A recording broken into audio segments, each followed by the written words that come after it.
Good evening, everybody. Happy Thursday, April 30th, to be precise. Hope everybody's doing well. We're going to cover actually kind of a prelude to what we talked about last time in Herman Lehmann's first official battle as a Comanche warrior. I was kind of perusing the rest of 9 years among the Indians, Herman's title, not mine. And I was like, you know what? Let's dive into this one too, because I think it sets a good precedent for the rest of Herman's story. So if you're not familiar, hey, what's up, Bamadiana? Theo Wise. If you are not familiar, if you didn't catch our last live stream, Herman Lehmann is a guy. Don't worry, I'm just kind of prefacing it. So we're gonna get into the subject in 5 minutes or so. But Herman Lehmann is a young man who I believe at 11 years old in 1870, 11, 12 years old, was captured. Him and his brother Willie were captured by the Apache in central Texas. And yes, the Apache were well east for the Apache. But nonetheless, they are the ones who kidnapped Herman and his brother. His brother Willie ends up escaping. Herman does not escape from the Apache for a while. And then when he does escape, he escapes to the Comanches. So it's a whole thing, let's say, right? Great book. This is going to be his first official battle as a Comanche warrior. And you can tell a lot of the stuff that Herman recounts on this book. He's like, yeah, whatever, this happened and that happened. What am I going to do about it?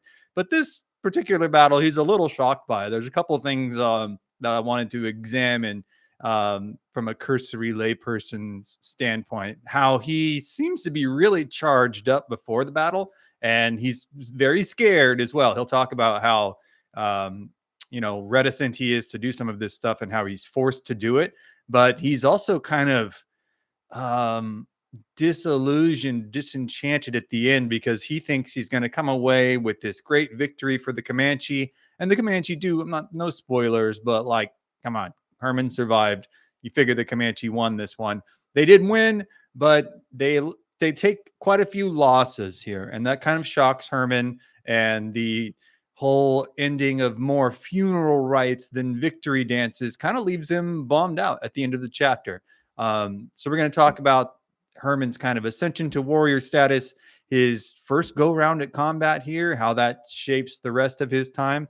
And, we'll conclude it with a nice little Q&A. And other than that, yeah, this should be a fun, not terribly long story. Also, going to make this into a side story. So if you are already tired of me talking, don't worry, because you can catch this as a side story. So no fear. Have no fear.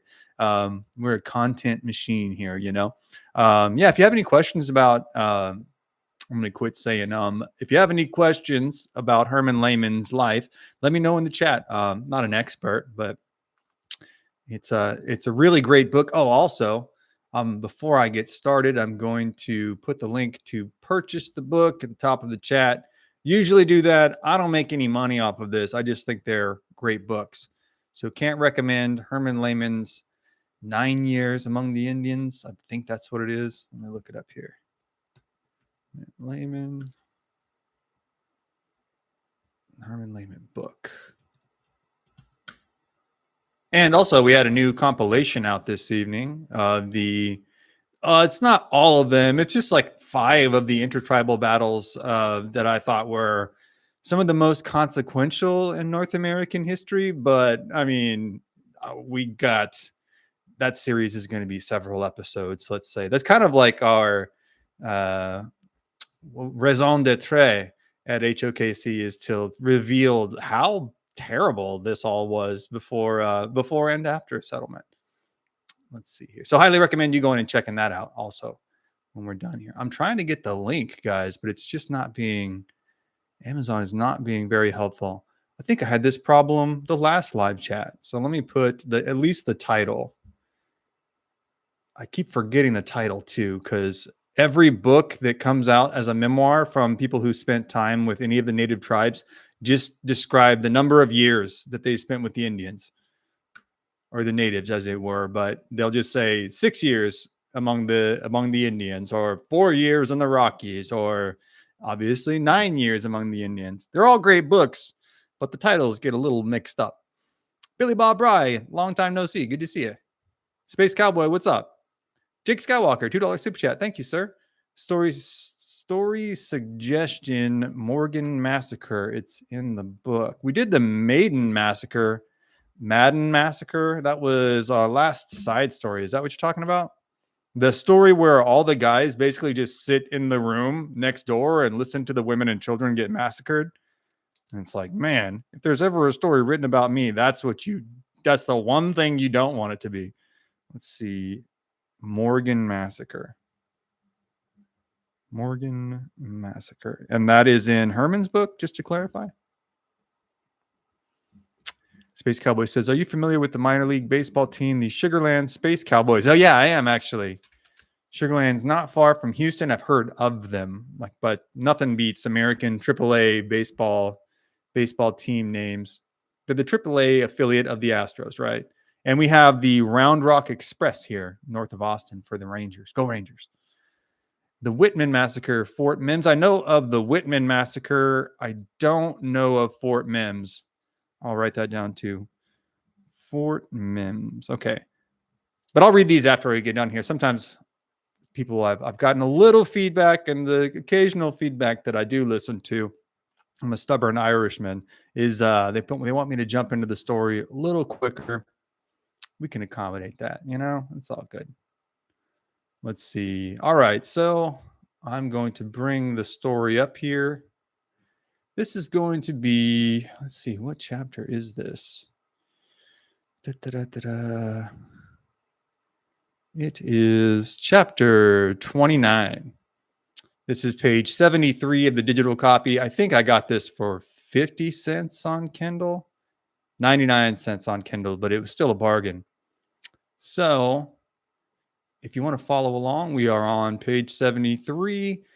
I don't know that I need to preface it with a whole lot more unless you are getting here late and you've never heard of Herman Lehmann. Herman Lehmann was kidnapped by the Apaches when he was a very young man, a young boy, 12 years old. Kidnapped by the Apaches, eventually escaped the Apaches, joined up with the Comanche, and now he is ascending the social hierarchy of the Comanche as a full-fledged warrior. This is going to be us discussing his first full battle with the Comanche. It's appropriately titled, My First Raid with the Comanche. Diving in now. The Comanche seemed to have accepted me in good faith right from the very start. For within a short time, the chief, in selecting a party of warriors to go on a raid to the white settlements, directed that I go with them. He asked me if I knew the country where we were going, and I told him that I had often been there with the Apache. In fact, that was in the region where I had been captured, which is in central Texas, near-ish around Fredericksburg, about an hour and a half west of Austin, and maybe 2 hours west of San Antonio, northwest. Continuing on, I knew that there were many good horses to be obtained there, all of which he knew, for he said to his people he had dwelt in that region for many moons before the white men came and took those hunting grounds from them. Before starting on the raid, it was decided to move to headquarters and go north some distance. So they're basically establishing a mobile field quarters of such from which to conduct other raids. Like they're going to conduct satellite raids from this one central location, which is more or less like standard operating procedure for the Comanche. We're not talking huge numbers of warriors in this one camp, maybe like a couple dozen on average. The Comanche aren't a huge tribe, but still the tactic remains where they didn't just go on super long raids and then usually just return in one fell swoop. They would have kind of checkpoints and way stations set up along the way. It's very, very smart tactical warfare. Let me start from the beginning there. Before starting on the raid, it was decided to move to headquarters and go north. Sorry, guys. I forgot to do my vocal exercises, Before starting on the raid, it was decided to move to headquarters and go north some distance. The squaws tore down the wigwams, packed them up, tied them on travois poles, and that's a tough word. Packed them on travois pole. It's a tough one. Packed them on travois poles, and we moved along, traveling leisurely and killing game and drying meat. The Comanches kept out spies and guards, I'm just getting warmed up here.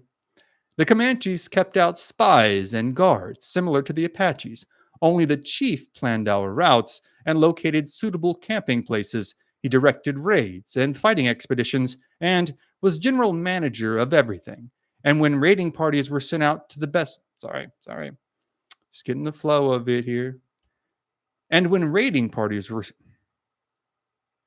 And when raiding parties were sent out, the best medicine men stayed with the squaws to care for the wounded when they were sent home for careful nursing, while the Apaches always took their best medicine men with them, which I thought was kind of that's anecdotal account, but it's still pretty interesting that the Comanches would leave their medicine men at this kind of field hospital at their village, and then the Apaches would bring their boys along with them. I don't know. I feel like I would want to bring my guys with me, but you know, each their own. Continuing on here, we were moving along peacefully when a signal came to the scouts, quote, prepare. We were moving along peacefully when a signal came from the scouts to, quote, prepare for trouble. No command was necessary. Everybody understood the signal, and Indians are ever ready to wage war, no matter with whom or what. Which I don't really know what he means by that. It's like, I guess they're ready to wage war on animals as well, but I digress. We rode out in advance of the squaws, everyone trying to be in front. We did not go far until we saw a Mexican train of wagons, who, in the meantime, had discovered us. We surrounded the wagoners, whooping and yelling and shooting. The Mexicans hastily abandoned the train and ran into a dense chaparral, and we captured 2 girls and a boy in that route. So this is one of those things where, he just kind of like summarizes what they did. I've made the point before that it behooves him to kind of understate things a little bit, right? To say, oh, we only took 1 boy and 1 girl, because the more he confesses to, the worse he looks. But he's very matter of fact about his recollections of these things. He just says, this is what happened. You won't see a terrible lot about how it made him feel or what he thought about it. He just kind of says, this is what happened. But when you break that down piece by piece, they attacked a wagon train. It's notable that they are a Mexican wagon train, because it really speaks to the fact that this was an international conflict of sorts. The Comanche didn't discern a ton between Americans or Texans or Mexicans or Apache. They were just the enemy, and they had as much, if not more, disdain, certainly a longer spanning conflict with the Mexicans than they did with the Texans or the Americans.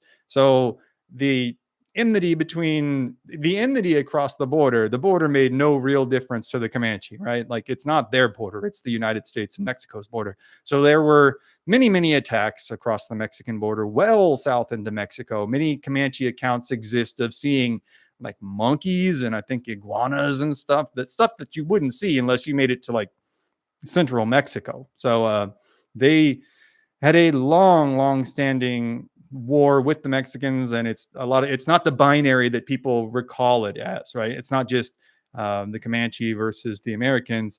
It's kind of the Comanche versus everybody. And this raid, it's a raid, but they're just kind of out scouring the countryside looking for people to unalive and children and things to steal. It's like the worst biker gang you've ever heard of. This is a gnarly thing to be doing, and Herman's kind of diving into the deep end. Doesn't seem terribly bothered by it.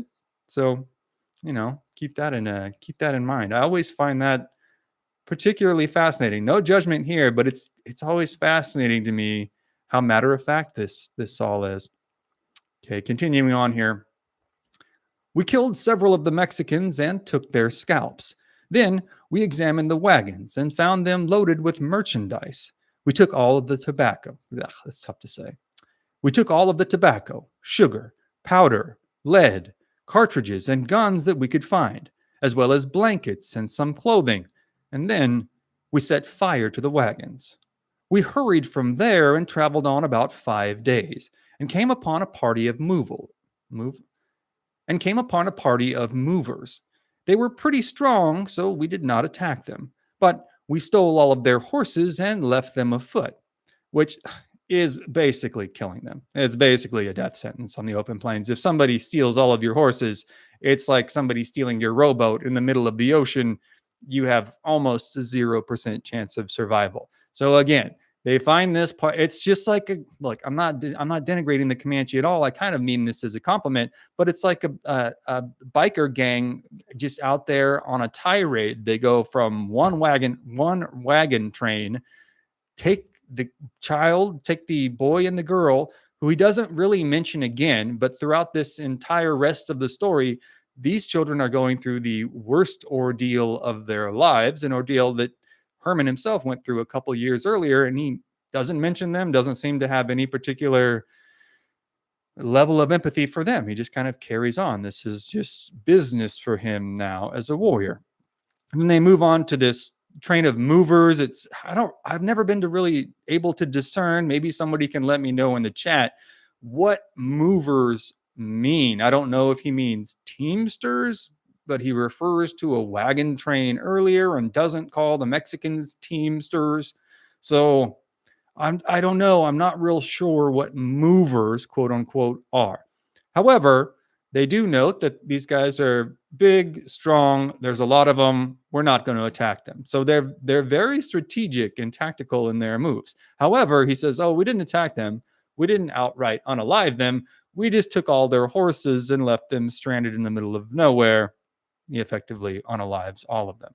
It's safe to assume. It's pretty safe to assume. Continuing on in the next paragraph. We journeyed on foot and found an ideal camping place where we prepared to spend a... That's tough. We journeyed on foot and found an ideal camping place where we prepared to spend a while. The scalps we had taken were placed on poles, and we had a big scalp dance, the squaws going to the left and the warriors to the right, dancing, yelling, and shouting, continuing that day and night and part of the next day. The plunder was then divided.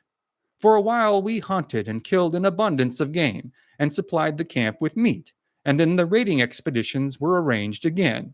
We divided up into small squads and started out to steal. The band I was placed with came down the Colorado River, crossed over to the San Saba, and then down to the Llano River, stealing all the way. Let me address that for just a second. First of all, it's very strange that it's called the Llano River. It's 2 L's. Nonetheless, it is. But okay, first of all, the expedition is just a stealing expedition. They're just like they're having a good time at the camp, out hunting majority buffalo. There's not a ton of deer around at the time, but they're living high on the proverbial hog, right? They're having a good time. And this is just like the way that Comanche raids work, the way that they were put together. What he really means by that is just they're hanging out generally. And then a warrior, he doesn't have to be a chief. He can be anybody. He can be any male in the tribe. And he can say, guys, I know there's a horse ranch 80 miles south of here. It's on the Llano River. And I got an idea. If we go and hit them on Wednesday afternoon when the guy is, at the market selling his hogs, I'm just making this up, but this happened quite a bit. Then that's a perfect time to strike. And if you follow me, if we go along with my idea, we'll get a bunch of horses each. It'll be a great raid for us. And if his idea works, he'll kind of keep gaining clout. But there was no like central chief. And you've seen him note earlier in this story how the chief of the raid has not infallible powers, but he directs everything. Like he says, this is where we're going to stop. This is where we're going to camp. This is when we're going to attack. This is who is going to attack where. And in battle, he has pretty much whole control. Outside of the battle and the specific raiding expedition, he has little to no control. Maybe some societal sway, but there isn't one head chief who is prescribing things.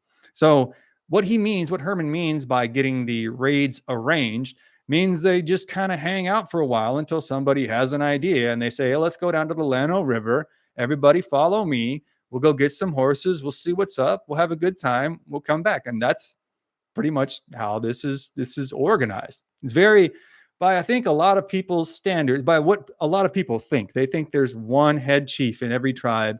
And they don't even think about the bands of tribes. Oftentimes there's not one head chief, there's not even one coalesced tribe. It's just a bunch of bands. The Comanche were very much like that. And they were particularly informal and ad hoc in their organization and their strategic movements. But it was merit based, where if you had a good idea, people would start following you a lot more. But I digress. They hang out for a while. Somebody says, hey, guys, like, I got a good idea. Let's go down to the Llano River. That's basically what happened. They go like, let's go get some loot. Let's go see what's up. So that's what they're doing now. Most of these guys, probably at the oldest, most of them probably at the oldest 25 years old, somewhere in there, but probably the vast majority younger than that. Maybe a couple experienced guys, above 25. Continuing on here. We went down near Pack Saddle in Llano County, and we came upon a party of white men who hid under a bluff and a rock and gave us a hard fight. 3 of our men were killed outright, and several more were wounded. We must have made it hard for the whites, for they did not try to follow us. So he shows some real respect here that, like, these guys got caught off guard, and apparently he doesn't say how many of them that the Comanche unalived, but sounds like they might have been caught off guard and fought the Comanche off entirely. Kudos to those guys. You can see a kind of an air of respect that Herman has for that. Continuing on here. Several of our horses were killed and some were wounded, but we managed to keep the herd together and made our escape. That night, we passed a party of rangers and Minutemen. Stop there for a second. He basically means the same thing, like local militia and the rangers who worked in conjunction. A lot of times, guys who weren't official rangers, but if there was a problem nearby, they would kind of jump on with the rangers. And that's pretty much the worst thing that this band can see. Like, they've already kind of got their butts kicked by the ranchers, day earlier. And for them to run across the Texas Rangers is very dangerous, because the Rangers, unlike most other forces in Texas, will absolutely pursue them. Like, he remarks in how the ranchers that they had gotten in a fight with didn't pursue them. Like, A, because they likely didn't have the forces, and B, they likely didn't have the inclination. But the Rangers, a whole troop of Rangers, and also the local militia, would absolutely follow them. So it's critical that they remain undetected. Continuing on here. All right, this is a little rough. This is his words, not mine. The Rangers had left an old slave to guard the horses. We sent an arrow through his heart and got away with all of their horses and hurried away from there before their reinforcements could come. So a whole lot, yes, a whole lot stuffed into that one little half of a paragraph. This is 10 years or so post-Civil War. Racial tensions obviously remain high. Obviously, there's much prejudice and division. I think that goes without saying. But you can see here where there's many instances of, how would I say this correctly? Native tribes displaying a prejudice of their own in many instances. And that's not always like a uniform prejudice, but in this instance, it seems like they targeted this guy. They knew, it sounds like Herman knows that this guy is not a Texas Ranger himself, is not a direct threat to them. He's just a hired guy there to hold the horses. And he makes no bones about, yeah, we shot him in the heart and then took the horses. It's like, bro, maybe that's a little harsh. Don't, like, you think that's maybe a little harsh? Like, you're really escalating quickly, and I don't think it's necessary. But it's what they did, right? There's a whole lot of socio-political commentary shoved into that one little half paragraph. Okay, continuing on here. Riding in a run, day and night, never stopping to eat or to sleep until we were away up in the open country, we went back to camp, only to find it deserted. Signs left on the ground told us there had been a battle that had taken place in which some Tonkaways with whites had been in a measure successful, that the tribe had gone to the sand hills, followed by the Tonkaways and the soldiers, and they warned us for our enemies. This is so confusing the way it's written, sorry. And warned us to be cautious for our enemies would probably be between us and the tribe. That's very sloppily written, but what he's saying is they came back, the scouts came back, reported that the village was now empty, that there had been a fight between the soldiers. He calls them Tonka Ways. We're talking about the Tonkawa, a long time, decades, centuries long mortal enemy with the Comanche, who were more than happy to work with the U.S. Army as scouts. They were really the whole reason the Army was able to find the Comanche at all, especially into these mid 1870s, the latter waning stages of the Comanche Empire. The Army is able to really strike the final blows to the Comanche by way of the Tonkawa locating the village, their villages.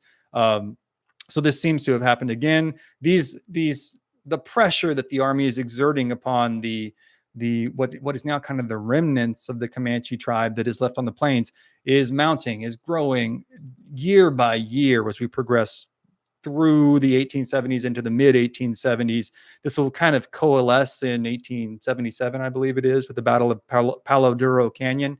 But this is kind of their worst fear. While the warriors have been gone, the Army led by, like, that's just a little extra dig, that they've been working with the Tonkawa. They hate the Tonkawa. They hate them so much. So the Tonkawa, their hated enemy, and the Army, their other hated enemy, have gotten in some kind of scrape with the village while they were gone.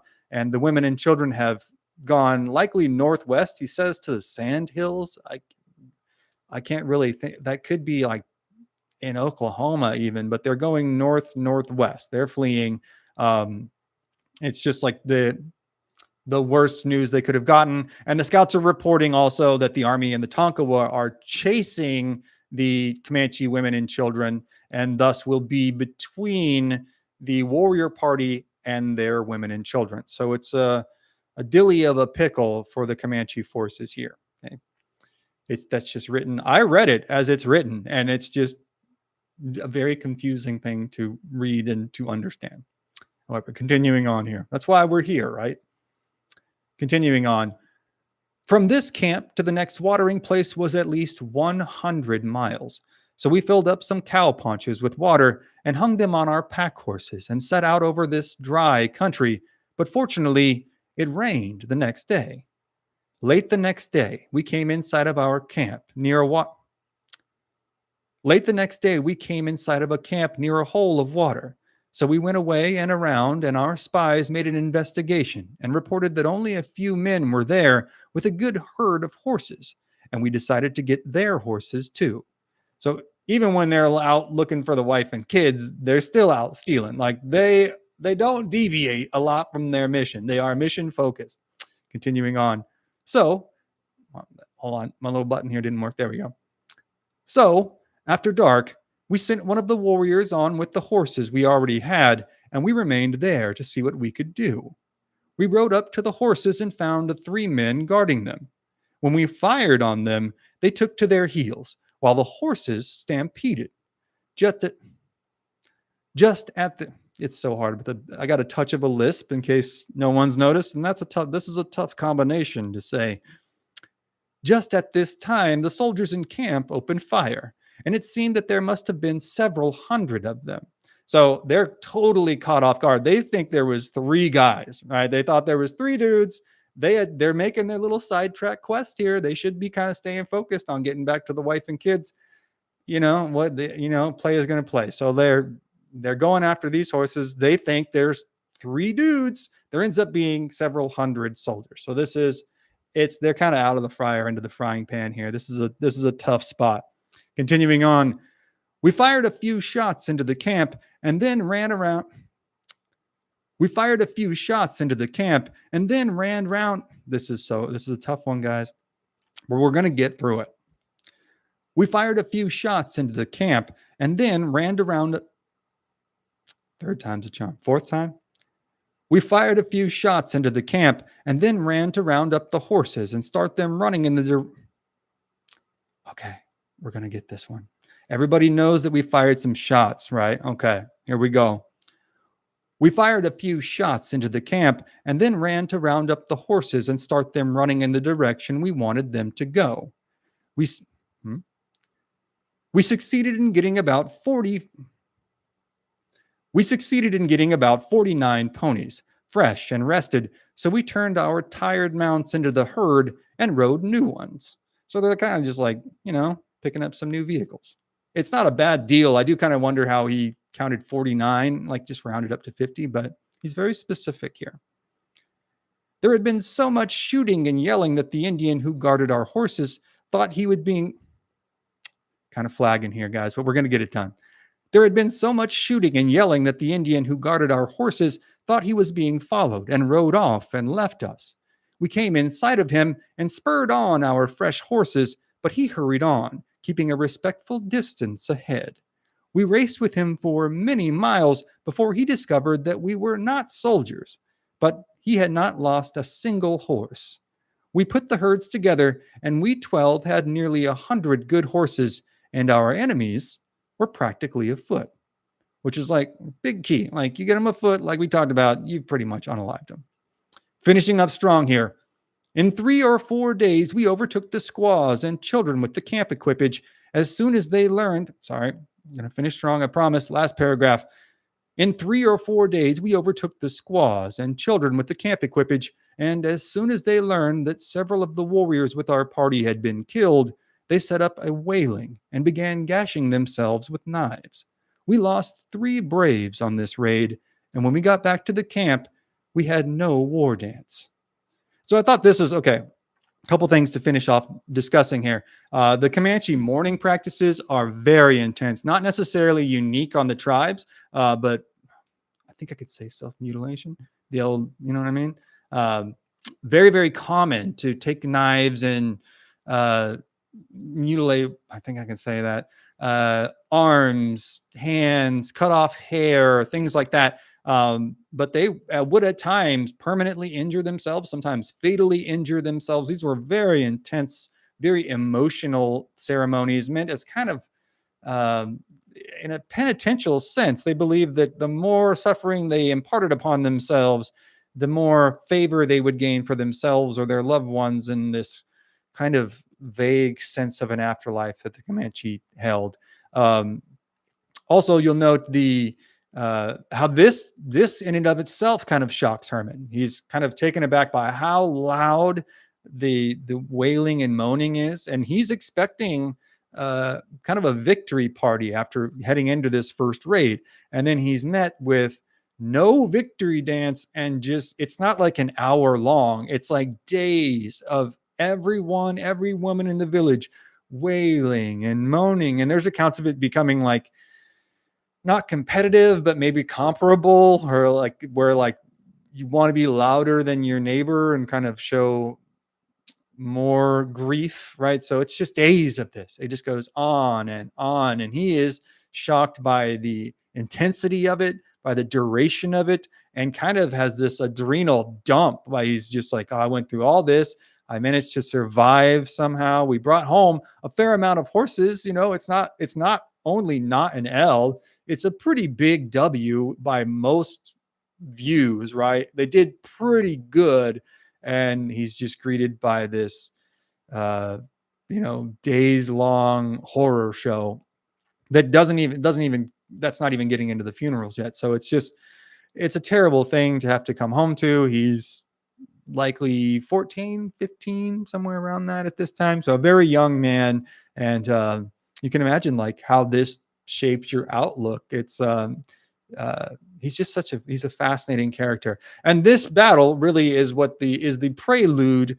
We kind of did it in opposite order, but this is the prelude to the Comanche going and finding the Tonkawa who had attacked them and wreaking a terrible revenge, basically making like little, if you've ever taken like cocktail weenies and just thrown them on the fire, imagine doing that, but imagine they're actually people, and imagine like you cut the little cocktail weenies up, but instead of the weenies, they're actually people, and you throw all that on a fire, and the little weenies can go and you're just like, yeah. Imagine then you and your boys just sit there and like dance around.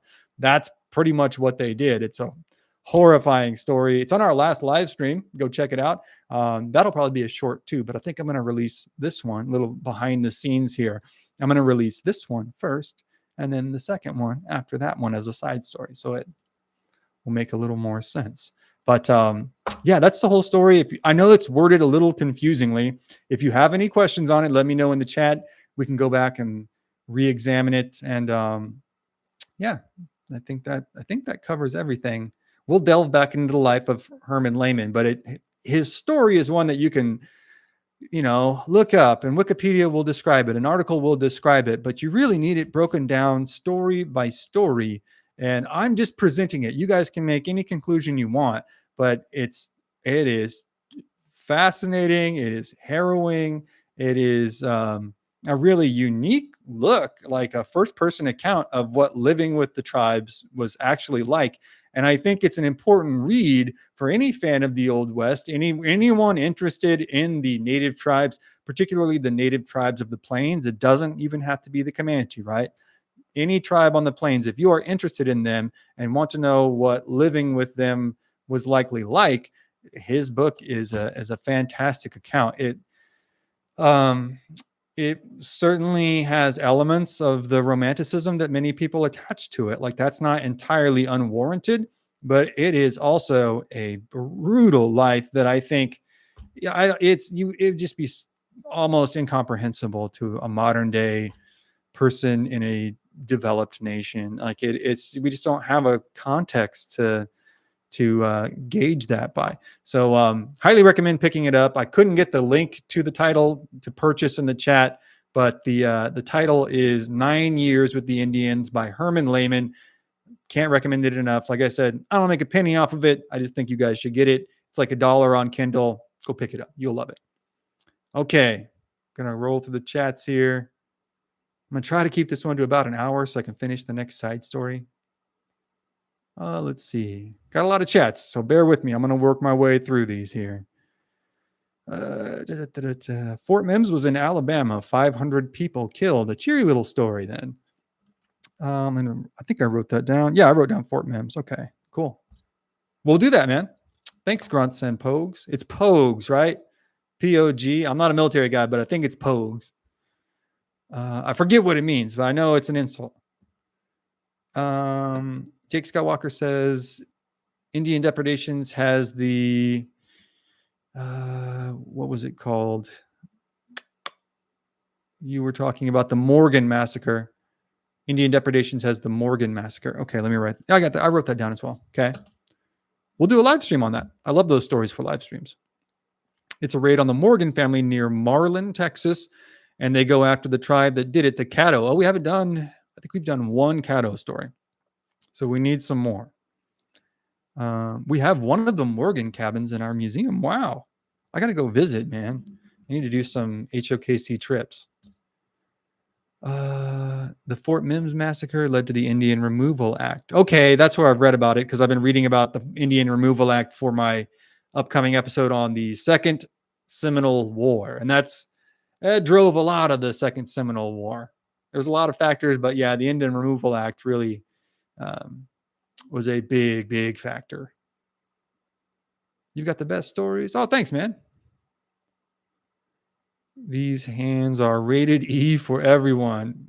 Speaking of, just on that, it's like a half chapter in the Herman Lehmann book where he talks about this like Apache versus Comanche young, like Golden Gloves circuit that they would run, where it was like they dressed let's say like 12, right? Like 12, 13-year-old boys. And they dress them up with like headdresses and stuff. Sounds like a Muay Thai kind of setup where they have like a headdress that's ceremonial and like maybe some fist wraps and stuff. And they put them in this circle of dudes, and it's like a fight club fight. They have them fight it out. I think they could strike and wrestle, or maybe just wrestle, but it's like an intertribal UFC. And it's a way to like, the Comanche and the Apache would occasionally get along. If I'm remembering right, this was a Comanche versus Apache situation. It may have been just the Apache versus each other. I think it was just the Apache versus each other. No, I think I'm misremembering that. But they're essentially like this, look, Golden Gloves League, where they have the kids fight. It's part of their training. The Apache had a big, like, intricate warrior training system anyways, but it was like a whole scene. Like, they'd have like introductions, and there was like rankings. You'd fight the next guy who was a little better than you, It's fascinating, but it's only like a little half chapter in there, but we'll cover it at some point. What's up, Brandini? Jake Skywalker, what's up, man? Movers might mean the people on the Oregon Trail or something similar. Yeah, this would be like be like 25 years after the Oregon Trail, though. But it would still be in. I was thinking maybe Teamsters. I'm not sure. Oh wow, Bamadiana, $5 super chat. Thank you so much. Like I always say, if you have any propaganda you want me to spread, let me know. I work cheap. Let's see. Wasn't Herman part of the last group of fighting Comanche that Quanah set out to convince to stop fighting? I couldn't speak to that. I don't know if Herman was part of the last group. I thought he came in a little earlier than that, but I'm not locking myself into that. Let me go do some more research. I love these live streams. Oh, thanks, Space Cowboy. I have a lot of fun with them too, man. These are really fun because they're just like I've said a million times, it's just stuff I can't fit into episodes. I've always been like, I've kind of had this monkey on my back about wanting to share these stories. So I'm glad that people enjoy them. Seth Weil, what's up, man? Oh yeah, click the like button if you're in here. It really helps get the stream out there. Let's see. I'm picturing all of us in a recording studio doing a bunch of takes until we get a perfect one. You're talking about music? I'm not sure. Those poor horses at Palo Duro Canyon. Yeah, that was a bad scene. I would not be able to do that, but Mackenzie, tactically, strategically, it was probably the right thing to do. Ooh, I hate even saying that. I hate saying that. Indian Wildcat, what's up, man? Cynthia Parker expressed her grief this way. Yeah, she did. When she really freaked her family out. Because she wasn't returned alone. She came back with her daughter, Prairie Flower, who was like 2 years old. You can see her in some of the pictures taken on Congress in Austin when they first brought her back into society, right? But yeah, when Prairie Flower passed away, she grieved like crazy. Like I think they were going to like commit her or something. But she really freaked her family out with all of even just cutting her hair short, like really freaked her family out. They did not understand what was going on. I don't get why they want to do that to themselves. I don't. I mean, it's a very, in a way, it's like a very. I don't know if if it's like I've always thought that. I don't know if it's something that they all came up with, or if it's kind of like I'm trying to think of the right words here. Maybe like a misunderstood development or a remnant of the Spanish Catholic teachings. That's just an idea, right? Like, because it's so penitential in nature, and their rationale behind it is very Christian Catholic penitential in nature, like saying the more I suffer here, the greater my rewards, or the rewards of my loved one will be in the afterlife. I don't know. Like, they could totally just come up with that on their own, or I don't know if it's something that they morphed and mutated from other teachings. I don't know, but they took it seriously. The Comanche and the Apache would sometimes fight each other in the Fight Club. Yeah, I'm not sure if I'm misremembering and thinking the Comanche and the Apache would fight, in this kind of youth ultimate fighting league, or if it was just the Apache amongst themselves. But it's a great little story. Do you think the morning rituals were a way to ease pain in the heart? Yeah, I mean, there could be, numerous reasons for it in their own minds. The Comanche have a very amorphous and malleable theology, though. Like, they would kind of cherry pick from different tribes. They would say, "Oh, I like that Sundance. Let's do that." But they didn't have like a very developed intra-tribal theology. They didn't seem to really care that much about creation stories or care terribly much about the afterlife. They were a little reticent to handle the afterlife, which is true for the Cheyenne, for the Blackfoot. But the Cheyenne, Blackfoot and the Kiowa had much more developed theological and spiritual ceremonies than the Comanche did until their latest iterations, where they were just like, screw it, let's try a Sundance. Things are bad, let's try a Sundance. Like, think of it right now, like gas prices are bad. What if people were just like, let's try a dance. What's the worst that could happen? Let's try a dance. Let's go to the Chevron. I got a dance. Let's try it. Let's do a couple TikToks. Let's see what's the worst that could happen. That's kind of you can't blame them either. It's like, we might as well. There's a certain pragmatism to it that I find endearing.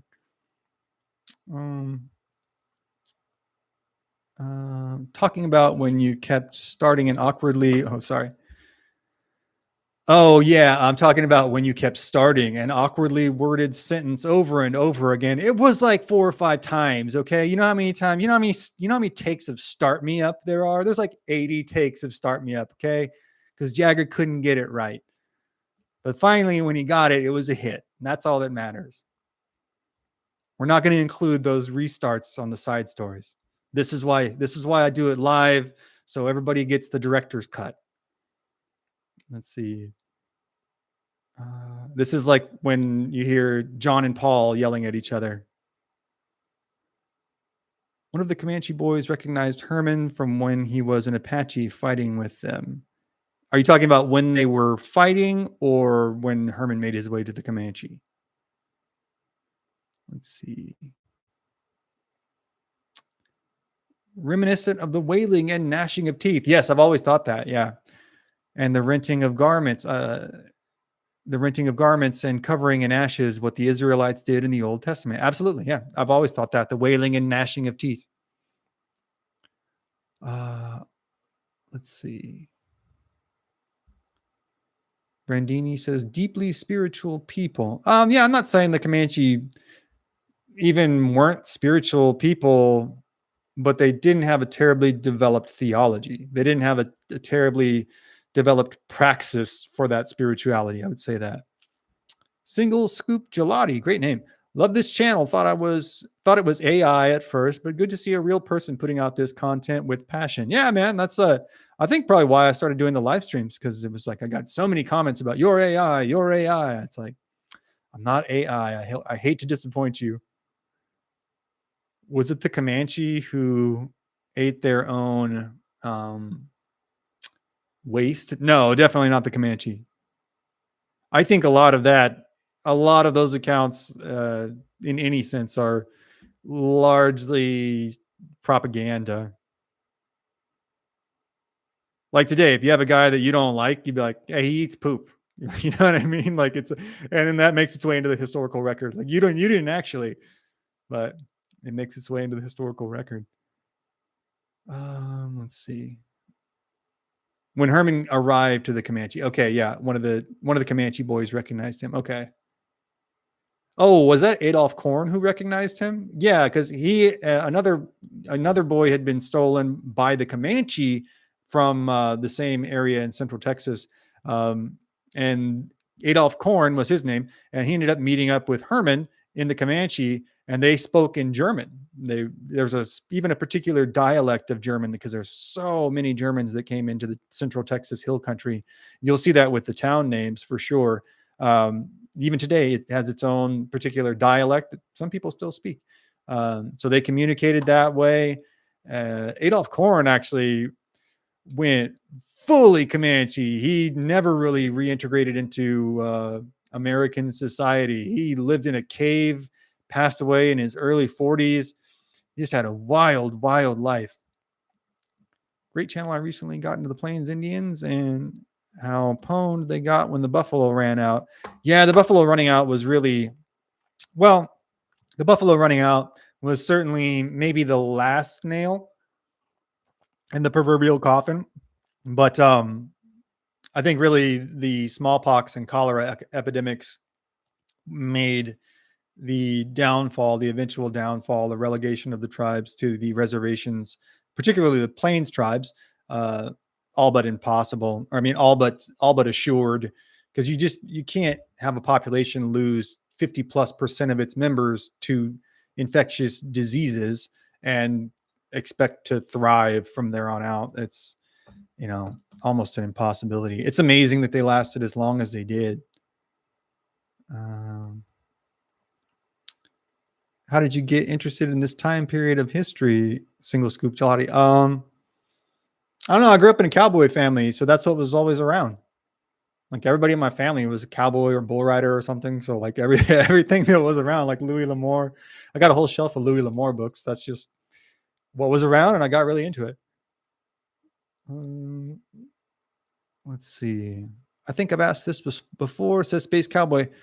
Do you think the Native American tribes are among the lost tribes? No, I don't. I mean, nothing's impossible, but yeah, I just don't think there's enough to substantiate that. I do think that there's, this is just from my peripheral research, but I do think there's some Polynesian peoples that made it to like Southern California, maybe even to will be like, I don't know, like the northern part of South America on the western coasts, because they find like chicken bones that only existed in Polynesia there, and then potatoes that only existed in South America in Polynesia. They find, I think it's the Chumash people who just look dead on Polynesian, and they have a particular type of dugout canoe that you really only see in the South Pacific. So I don't know for sure, right? But there's some compelling evidence for me there for sure. The buffalo didn't run out; they were exterminated. Yes, yeah, absolutely. I don't think I said they ran out, right? Just to double check. Yes, they were absolutely exterminated. Let's see. I mean, when Herman showed up at the Comanche camp, a boy recognized him because he wrestled him when Herman was with the Apache. That helped him from being killed. Okay, yeah. There's so many of these small stories that kind of blend together in my mind. So they did have these effectively wrestling matches between the Comanche teen boys and the Apache. Okay. But they were serious stuff. They were a whole, like, it was a ceremony, but it was like an event too. It was very reminiscent of modern day fights as they've always been. There was like a bit of a promotion. They would get a crowd together. They would introduce each fighter. You would kind of climb your way up these rankings. It wasn't completely ad hoc, and it would develop this kind of fighting spirit, which I agree with. Saw off my legs and call me Shorty, says Indian Wildcat. Well, we don't need to saw off your legs, but we can call you Shorty if you want. Let's see. So I get the feeling you're very tall, Indian Wildcat. That's the vibe I get off of you. Let's see. Am I missing anything else here? I'm gonna go till an hour, guys, and then I'll scoot out of here and finish the next episode. You guys are gonna like it. The Dade Massacre. I'm excited for you guys to see it. A lot of different visuals, a lot darker than we're used to here, because we're in not the swamps of Florida, but we're in the palmetto groves and the pine groves. A little swampy. And these guys are just sent on an impossible mission. And in yeah, I get it. A lot of channels would be like, let's pick the story where they make it. Let's pick the story where the impossible happens and, everyone survives. Like, that's just not what we do here, right? That's not what we do. Basically, nobody survives. There's like 3 guys that survive. It ends up being 2 guys that survive. It's a disaster. It's super brutal. It's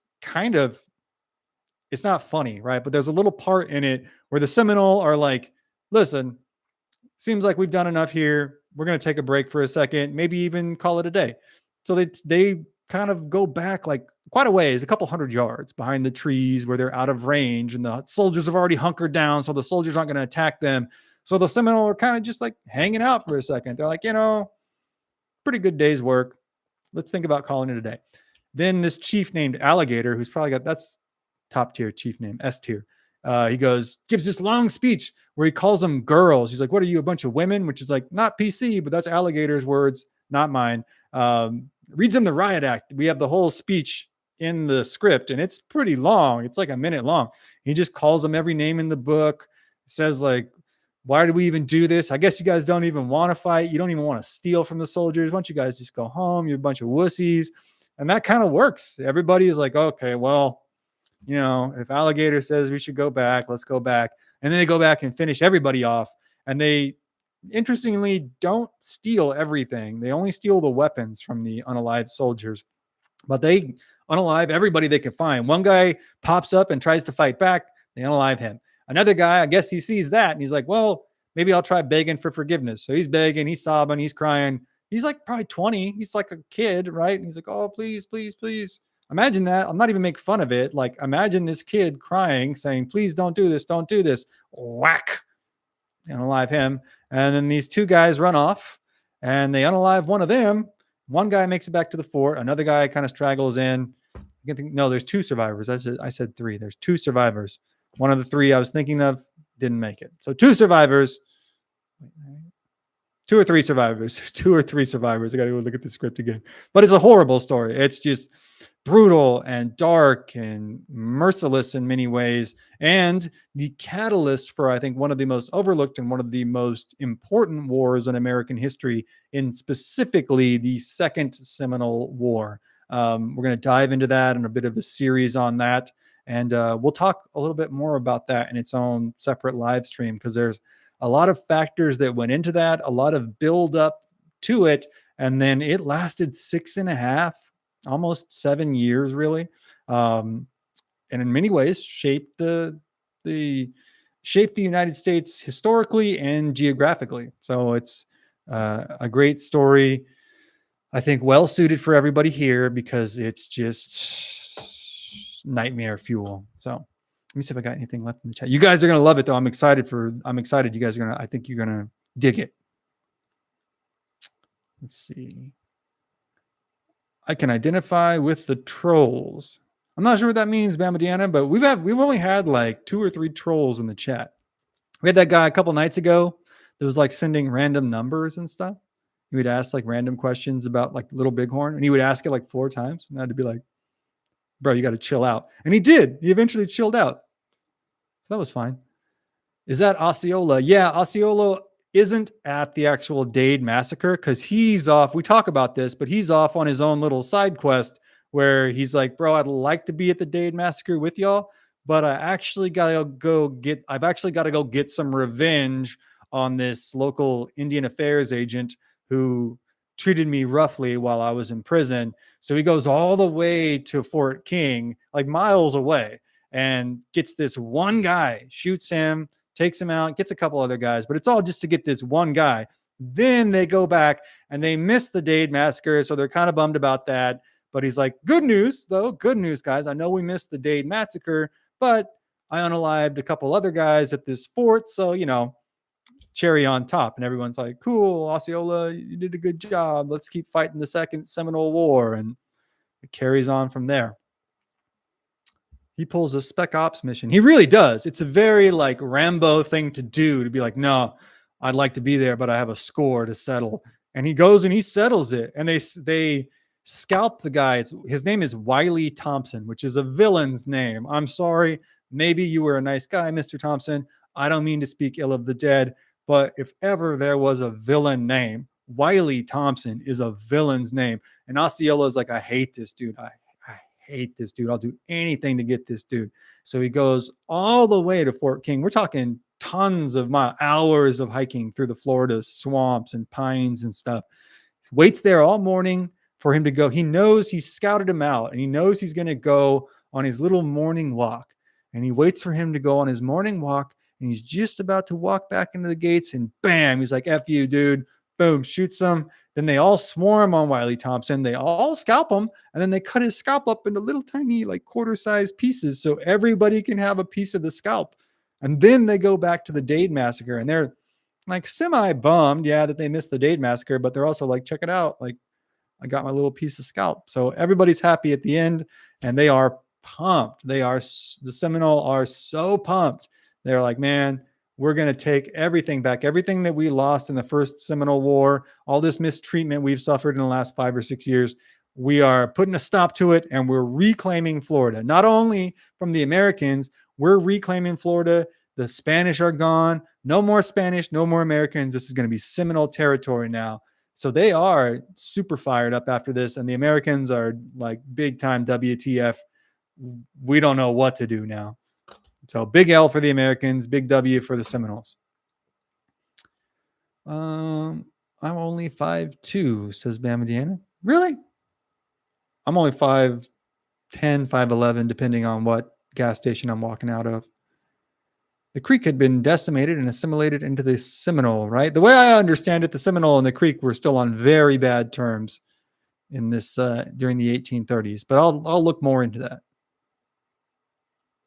But yeah, you guys are gonna like that one. Got a side story coming. What else? Oh, go check out the compilation. I think you guys will really like that. That's the whole. What really got me started on the channel was thinking like people don't understand. I talked to so many people. I used to be a personal trainer, and I would talk to so many very learned clients with very prestigious degrees who are great people. They're really good friends of mine.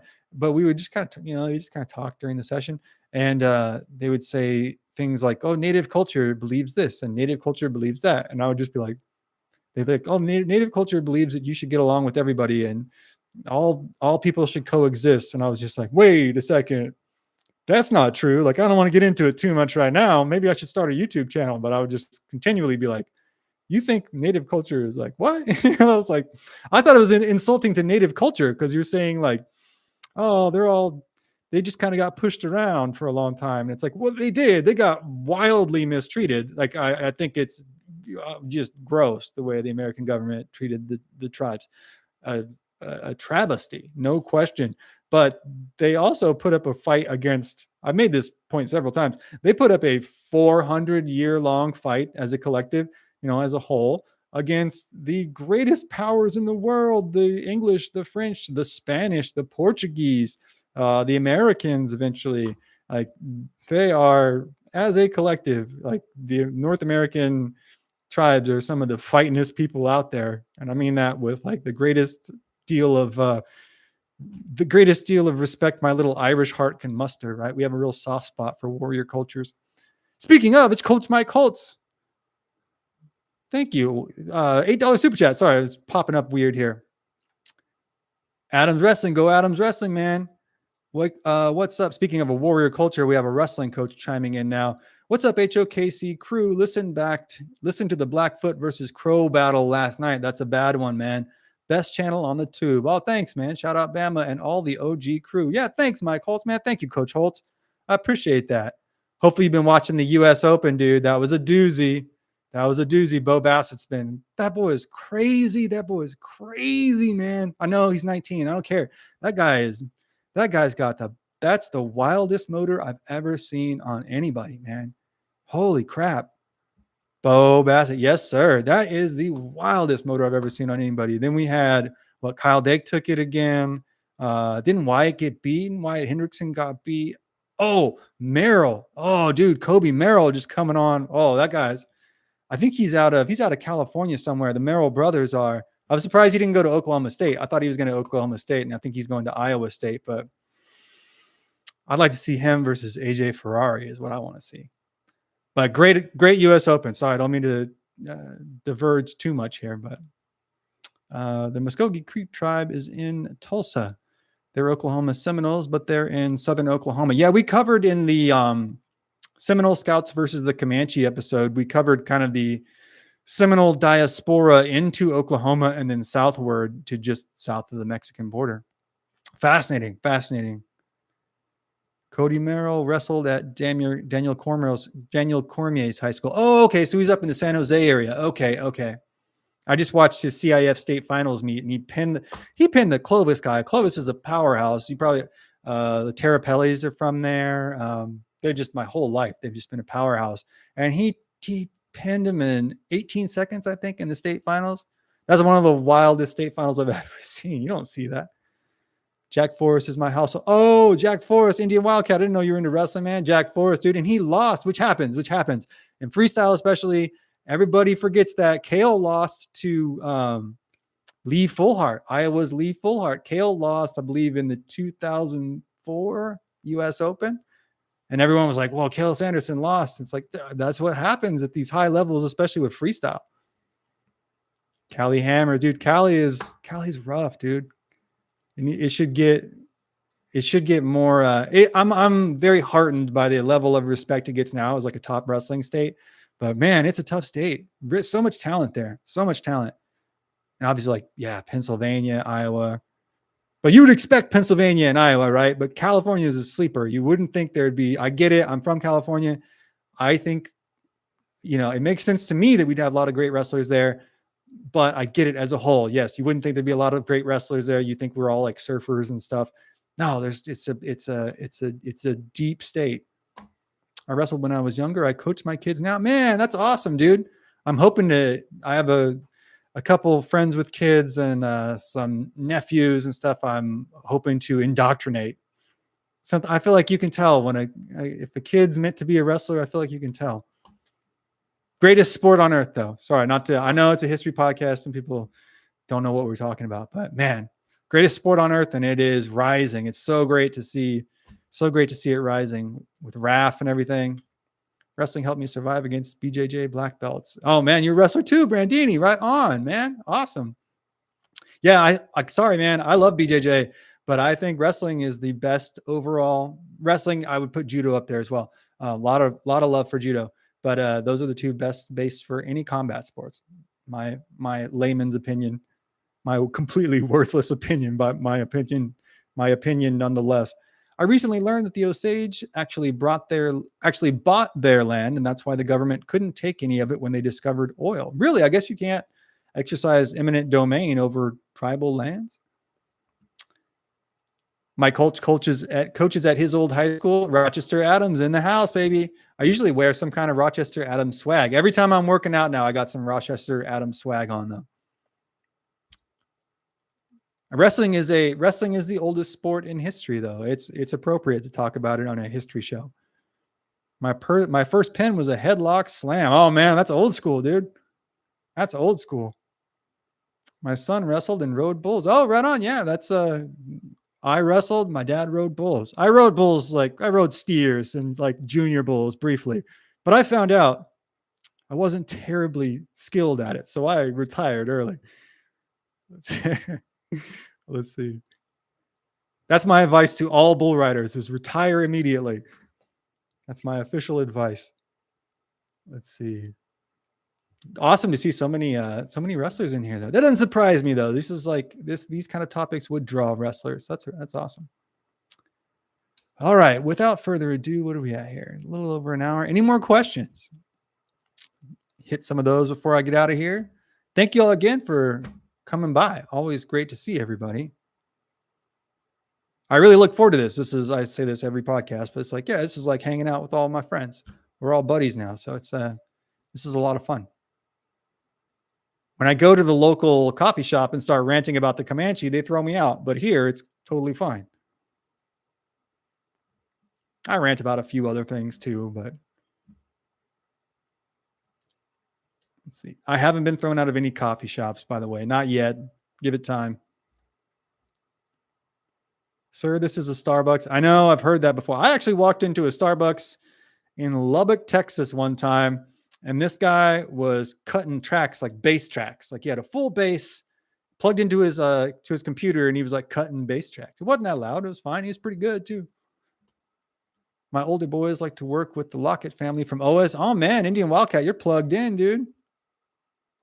OSU, man, they're one of my favorite programs now. I'd say that. I grew up when you grow up in California, you don't really understand the Midwest programs. So I just knew Iowa. So I was like, oh, Iowa's my favorite team, right? They still are. Like, I'm sorry. I love the Brands brothers. I love Gable. I even love Zaleski. Lincoln McElravy is my favorite wrestler of all time. So like, I'm not anti-Iowa, but I've really, really grown on just John Smith. Yes, absolutely. David Taylor since then, like just their whole history. I'm a big fan. Go Pokes. I'd say that. Oklahoma State is on the rise. It is, dude. It's on the rise big time. And it's still the most successful program in college wrestling history. Let's see. He thought he was going to ride without a helmet one time, but I would not sign. Bama said your son thought he was going to ride without a helmet one time, but you would not sign the paper if he didn't wear it. You know, that used to be even when I was a kid, that was kind of a contentious thing. Like you didn't want to wear helmets. It was still very, very new. The vests were very new too. And that really came after Tough Hedeman and Bodacious. When Tough Hedeman got yanked down on Bodacious, and that happened on national TV. That wasn't new. Charlie Sampson, who was from Compton. Charlie Sampson was, I think, world champion 80. I'm ashamed of myself. 84, somewhere around there. Was the first guy to start wearing a mask. He wore a catcher's mask because he got his face. He had reconstructive surgery. I don't know how many times. And everybody called him a wuss for it. A world champion bull rider, one of the best of all times, a Hall of Famer, a shoe-in Hall of Famer.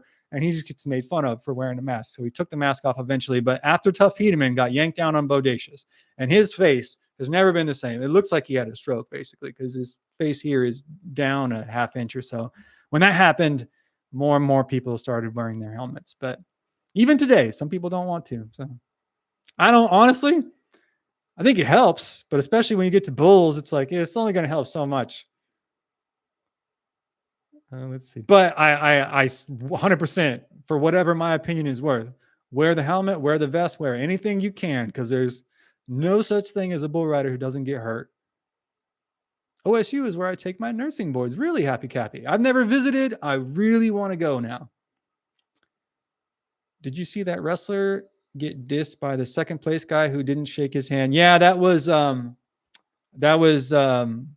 Mitchell Messenbrink shaking hands with help me out here, Mike Holtz, Coach Holtz, an Iowa guy who was a senior who lost to him several times. His whole dream was to be a national champion. He's an emotional guy. He's a young kid. If it was my son, I'd be pissed. I'd be like, you got to shake the guy's hand. If my wrestler, you got to shake the guy's hand. It's unacceptable to do that. And it's a terrible look. But he's a young kid who just had the worst loss of his career. Like, I hate to see it become a meme. That's bad sportsmanship. It is. Mike Caliendo. Thanks, Coach Holtz. What do you think about that, Coach? Like, I just think, look, man, wrestling is the most emotional sport there is. Watch the NCAA championships. You will see more tears than any sport. They might have won, they might have lost. They're going to be crying. It's just so ratcheted up. They got to make weight 3 days in a row. Every match has everything riding on it. It is, it's tough. That said, though, you got to shake the guy's hand. If that was my kid, I'd be like, if it was me, yeah, you'd have to shake his hand, man. Coach Holtz says, shake the hand, honor the coach. Yeah, you just got to. It's, got to. But he's a kid, so I understand he's 22, 23, but to me, it's like, man, that's a kid. Hopefully you'll learn from that. And hey, man, also Mitchell Messenbrink is a stud. No shame in losing to him, and go get him in the freestyle circuit. But Mitchell Messenbrink is pretty good. Let's see. Teachable moment. Yeah, exactly. Teachable moment. Pray for the guy. I'm praying for him, for Caliendo. I'd like to see him succeed from here on out. And I'm thrilled that we get to watch him and Mitchell Messenbrink, because they're some of the best.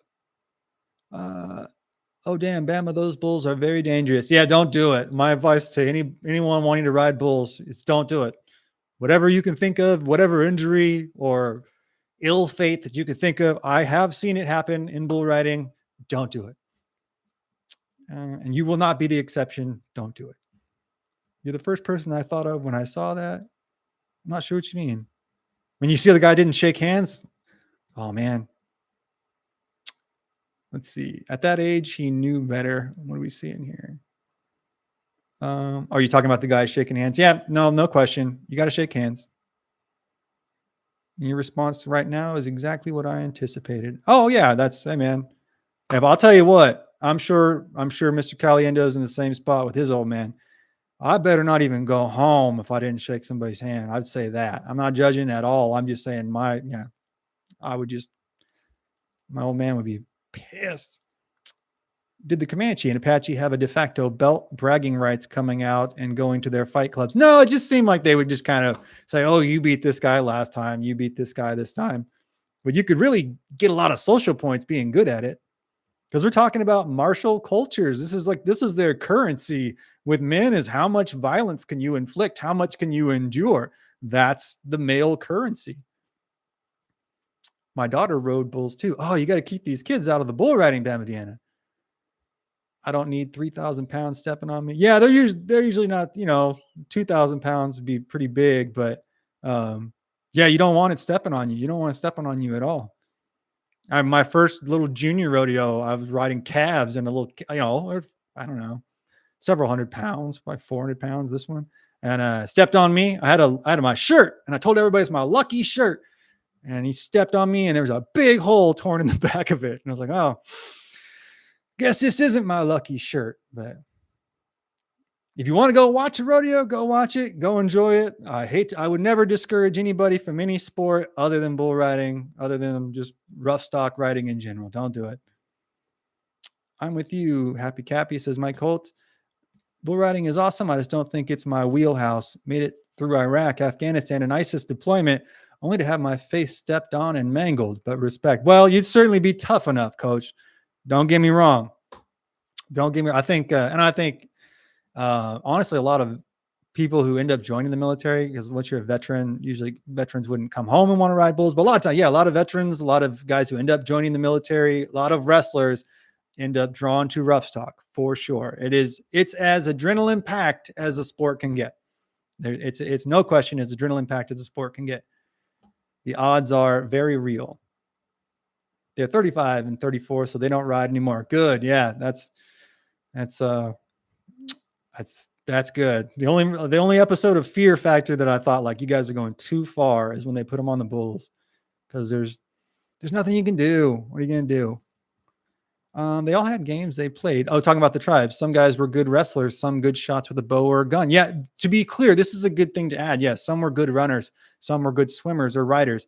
Yeah, it wasn't just this wrestling match contest that they had. They would have racing, like foot race competitions, horse racing competitions, bow and arrow accuracy, archery competitions. Excuse me, my voice is going out now. But all kind of any martial skill, they would make a competition out of it. Let's see. Just retired. You did 24 years in the Air Force, Coach Holtz? I didn't know you did 24 years. Wow. Well, thank you for your service, sir. That's a good, hey man, that's awesome.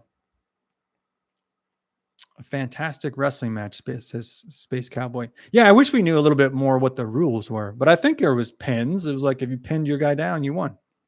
I think there's submissions too. Yeah, bomb tech. That's high adrenaline work too, Coach Holtz. Wow, man, I didn't realize you did 24 years. So you must have just gone in right after you got out of high school. Let's see. Space Cowboys are going to pitch a fantasy wrestling match. I need to do the Fight Club again, where we match up historical figures in hypothetical fights. That was fun. That was one of the first live streams I did because I just didn't know what you guys wanted to see. I had a good time with that though. Bull riding messed up my daughter's back. She ended up needing to have surgery. Oh my gosh, I'm sorry. Yeah, it's just there's just nobody who doesn't get really hurt. You know what? I say that my dad was hurt. He had many concussions and he's broken his wrists and stuff, but guy runs like ultra marathons to this day. He runs like 6-minute miles. He's like 65. So he's doing good. But he's the only guy that I know that isn't like legitimately messed up. Abraham Lincoln versus me. Man, I don't know. I hate wrestling tall guys. That's like my worst matchup, dude. I don't know, dude.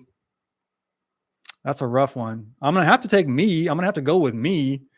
But Lincoln was supposedly undefeated. And like, man, that's a nightmare. Let's see. Coach Holtz, wow, $10 super. Man, thank you, Coach. Oh, you don't have to give us a super chat to tell us about your military service. I'd just gladly disclose that. From 19 to 43, came from a military family. My dad was a colonel in the Army. Wow. I was voluntold by my dad I was going to do my part. Wow. 3 brothers and a sister all served. I was in Afghanistan with my 3 brothers. Wow. Well, thank you, sir. Thank you very much for the super chat. Thank you for your service. Thank you to all of your family for their service. So your family had what? 3 brothers, so 4 sons in Afghanistan at the same time. That is wild, man. That's a long time to do any job. And a colonel, wow, I didn't realize you had such a family history of service, man. Makes sense that you're a wrestling coach. Lucky kids, dude. There's nothing better than a veteran wrestling coach, too. I see why you're so good at your job. We had to go home on different planes because of the Saving Private Ryan rule, right? You can't have all brothers on the same vessel. There's got to be some AI generated vids out there of Abraham Lincoln as a WWE wrestler. Yeah, there are. I've seen ones of like Teddy Roosevelt versus George Washington. That's really kind of what spurred my imagination for that first episode. The Sullivan brothers. That's right. The Sullivan brothers. They were on the same ship, I think. 4 of them on the same ship, and it went down in World War II. I mean, just terrible. And that's really, I think, the genesis of the Saving Private Ryan story. When my dad got out of the Army, he went into the National Guard. He was stationed in San Antonio, Texas. Wow. San Antonio is I didn't realize what a military town it was till I started spending time there. I had a friend who was stationed in San Antonio too. Have you ever seen that documentary about the prison rodeo in McCluster, Oklahoma? Those inmates were passionate about that. Oh yeah, yeah. I've seen the documentary, and I always used to kind of hear about prison rodeos.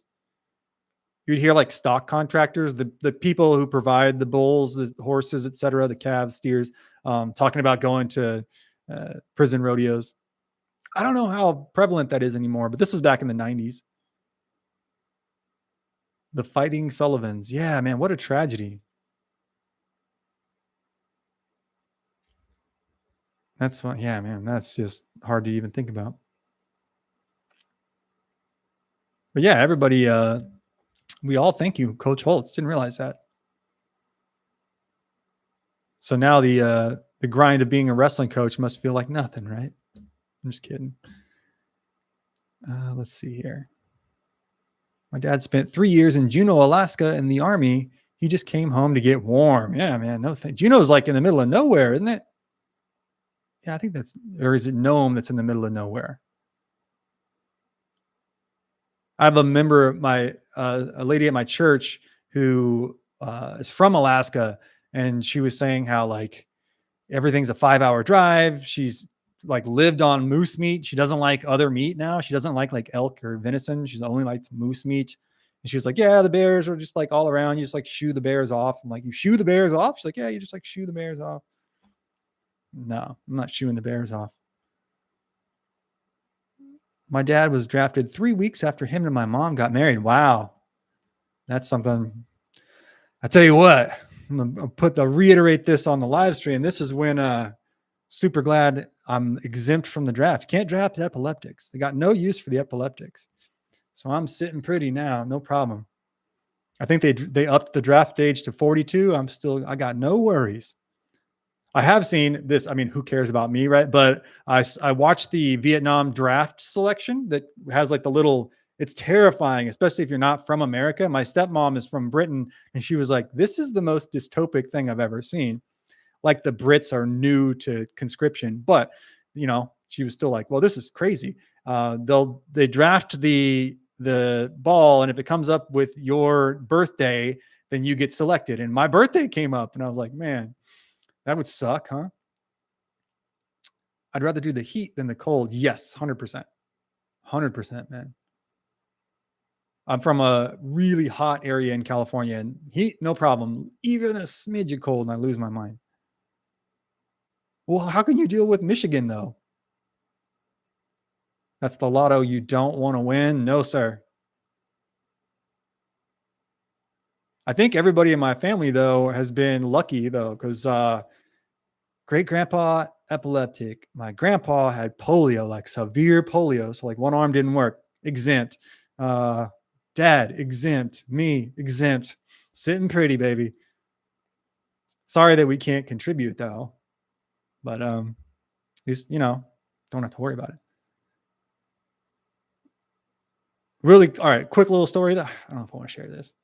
Yeah, it's funny. I was, this, Coach Holtz, like they always come and put out the pull-up bar. You do the pull-up contest, right? The Marine recruiters come to the high school. And in my senior year, I won the pull-up contest or whatever. I got like the tied or something. I got like the most pull-ups. I did as many pull-ups as anybody there. And they go, oh, well, you join the Marines. And I was like, I can't, got the uploads. And so like the recruiter goes, oh, okay, well, thanks for doing the pull-ups anyways. Yeah, no problem, man. Thank you. Like 2 weeks later, it wouldn't have been just 2 weeks, something like that. I'm out running, right? In my hometown, I'm out running. And this guy pulls up next to me. He's the Marine recruiter. And he's like, hey, you still got epilepsy? And I was just like, yeah, man. Like, sorry. And he's like, all right. And he drove off. I always thought that was funny. My grandpa and his brothers went to the war. You talking about World War II? Come to Southeast Alabama. What's up, Bama 89? What do you mean? Oh, you wouldn't like the heat in Southeast Alabama? Yeah, man, that's true. The humidity is a humbling thing. It's humbling. It's hot and humid in Alabama. The humidity is what's bad. Yeah, the humidity, don't get me wrong. When I say I don't mind the heat, I mean I don't mind dry heat. Even Austin has taken some getting used to. Even this is a little humid for my tastes. If it wasn't for my family and my team, I'd move from Michigan, says Mc. Oh, okay. Shout out to Josh McAllister, grandpa. Oh, yeah. What did Josh McAllister say? My grandpa. Oh, sorry. I didn't see that. My grandpa, my mom's dad, says Josh McAllister, just turned 90 a couple of weeks ago. He was the very first pilot of the first AC-130 gunship of the very first AC-130 gunship squadron, retired as a colonel. Wow. That's a seminal moment in military aviation history, man. 90. We should all be so lucky. Wow, 90. That's crazy too. To do a dangerous job like that and then live to 90. That's wild. What a life. Well, tell him the whole HOKC crew said hello and thank him for his service. That's awesome. Bama Deanna says it's hard to breathe in Alabama humidity. Yeah, that would just tear me up. I hear that the hottest I have ever had it is 112 in Kuwait, the hottest place in the world. Yikes. At the time, and then in Al Udeid in Qatar.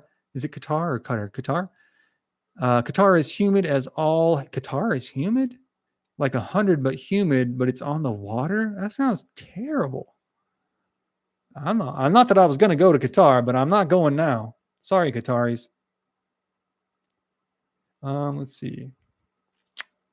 My grandpa and my granny have been married for 67 years, says Josh McAllister. Wow, he's just a Chad, huh? Just dominating life. Well, tell him, make sure you tell him that the HOKC crew, I think I can speak for everyone here on this. We all say hello and thank you for your service. And happy birthday. Let's see. I love living in the foothills of the Sierra Nevadas. I do like the foothills, especially on your side. I know roughly where you're at. It is beautiful there. In Art Bell country. Let's see. Hottest for me is 106 in Arizona. Arizona is brutal, though. I think check out the temperatures in the Central Valley in California. They're very, very hot. But I have a family member that lives in Arizona, and she says it's like way hotter. So I defer to Arizona even for the heat. Though Texas is hot too. Austin's hot. Austin gets hot. Let's see. All right, guys. I'm going to go another couple minutes here. Then I'm going to close it out so I can get this thing finished. Like I said, if you haven't already, go check out the compilation. What else?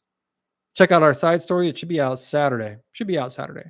Then what else? Am I forgetting anything? Lots of shorts coming. We'll do some more live streams this weekend. Anything else? Oh, I mean, I've just been doing a lot of research for this boxing stream.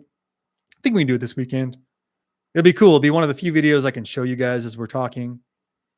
This whole boxing, the Jack Dempsey fight is just so brutal. I can't wait to watch it with you guys. He knocks him down. He knocks Jess Willard down 7 times in the first round. And as Jess Willard is getting up, Dempsey won't go to a neutral corner. The ref keeps like asking him because it's not an official rule yet. He's like, please, will you just go to this neutral corner so I can count, the knockout? And Dempsey's like, no way, I'm not going anywhere. And as soon as like Willard starts, he's not even standing up. He's like, just gets his gloves off the canvas. Dempsey starts throwing rights into he's behind him and targeting Willard's liver. He's hitting it as hard as he can. He's like, this might be the worst boxer to meet in a street fight in the first half of the century. This guy's crazy. Like, he's a very good boxer. You have to understand the technique is a little different at the time. They're kind of in this midpoint between bare knuckle and gloves. And you have to look at it like a 1990s UFC fight, right? Where like it's a little different. It may not look as advanced as the current boxing product, but when you understand the context that he's in, and you pick Dempsey's techniques apart. Like, this guy he wasn't a madman, and he wasn't necessarily even a brawler per se. This guy was a professional boxer, and you can read his book. I've been reading his book. He breaks everything that he does down, the why behind it, how he trained for it, how even to watch a fight. He's a pugilistic scientist, make no bones about it. But the video that you watch, you're just like, if this guy is he's like Tyson. He might even be like more vicious than Tyson, because this guy was fighting for like beans. He would like go town to town, hop a train like a full-on hobo, and just fight for like a hot dinner, fight for a place to sleep, and then go on to the next town. Like, that's what he did. He just kind of like rose through the ranks. It's just a crazy story. He marries this girl who's a prostitute, then an ex-prostitute, then a prostitute again. And he's like having to send her money. Then he stops sending her money. And then she puts this false lawsuit against him with all these allegations that aren't true at all. And she eventually recants it on the stand. And then his manager later says that he cheated and put his hands in plaster of Paris. And that made him like really hard. And that makes no sense at all. Like, the plaster of Paris wouldn't have hardened. Everyone saw the wraps being put on and taken off. It would have hurt Dempsey's hands as well. It's complete nonsense. It was a story he was trying to sell to Sports Illustrated, but there's just so much that surrounds this fight. And even then, people looked at it as kind of like, this is the last of the Old West. Jack Dempsey really represents the last of the Old West. And I don't even think we can understand how big of a star he was. Like, he was bigger than almost all the other sports stars of the time combined for 10, 15 years. He was also a movie star. They brought him into Hollywood. He's partying with all the Hollywood elites. Everybody wants Jack Dempsey at their party. And he, in his mind, is still just this, like, hick boxer he's an ex-Mormon from Utah and then Colorado. So like, it's just, he is the old world colliding with the new. Nobody represents that like Jack Dempsey, as he goes from hopping trains to hanging out with Charlie Chaplin, and he marries a movie star, and then she's a whole handful in and of herself. So it's just an amazing story. I think it's really cool. I'm not a boxing expert, but we can break this down blow by blow and say, like, this is what happened. And, all the extra details of how hot it was and how many people there were and all the little things that went wrong. You can even see when Dempsey walks into the ring, they have this umbrella that they're holding, right? And it's because it's so hot. It's like over 100 degrees in the ring. So they're holding this umbrella to shield him. But Dempsey's manager is such a scammer, or such a hustler, let's say. He's sold ad space on the umbrella, like local shoe shops and stuff have their logo on the umbrella. He's sold everything that he can. He placed a $10,000 bet on Dempsey knocking Willard out. Willard is 6'6", proto George Foreman. Like, he was supposed to be unbeatable. He had beaten Jack Johnson. It's a little wishy-washy if that was thrown or not, but he's 6'6", 250 pounds. He's 60 pounds bigger and 6 inches taller than Dempsey. You can see them standing side by side, and you think this is like a joke. Like, there's no way that Dempsey's going to win. It is very reminiscent of like early UFC fights, because one guy is so small and the other guy is so big. You're like, there's no way. And it may be the most brutal fight you'll ever see. We can show it because it's in black and white and not that graphic. But you can see like every blood coming out of this guy's nose. It's going everywhere. It is. You can even see his face. He's like looking around, doesn't know really where he's at. He's like looking at his corner. Like, are you going to stop this? Why are you letting this guy keep beating on me? 7 times he's knocked down in the first round, and they make him keep going and keep going. It's just, it's brutal. It's an amazing thing to see. We can actually watch kind of the cap end to the Old West in many ways. So I'm looking forward to doing that. Like I said, I'm not an expert. I have no place doing boxing commentary. I'm a big fight fan though, and it'd be fun to watch it. So we're going to do that. Okay. You ever see the movies, The Great Scout and Cat House Thursday? I have not, but I'll screenshot that. Thank you. Thank you, Josh McAllister.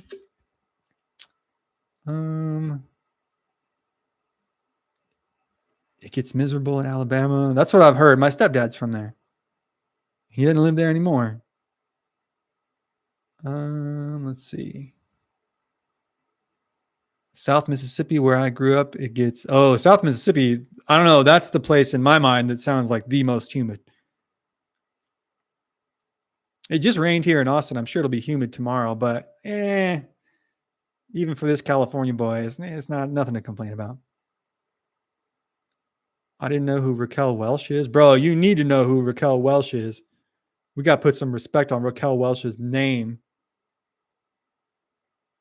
Let's see. It's got Lee Marvin and Raquel Welch. Rachel Welch. I'm thinking, Rachel Welch. Wait, no, Raquel Welch. Yeah. I mean, what a looker, fellas. What a looker. Sometimes I wish I lived back then. Are you going to watch the UFC fight on the White House lawn on July 4th? Yeah, why not? We can do that. Let's see. I'm going to look it up later. Josh, isn't Cat Bayou is an Elvis movie? There's a lot going on to finish this chat out, you guys. Lee Marvin, and it's got Nat King Cole and a chick I can't remember. Josh McAllister, we have to be PC here. You mean a woman you can't remember? Let's see. Her dad's a big actor. I'm not sure. I will look that up though. I'm very interested in that. Anything with Raquel Welch. Which I know, like, yeah, that was like 70 years ago. But what are you going to do? A hottie's a hottie. What do you know what I mean?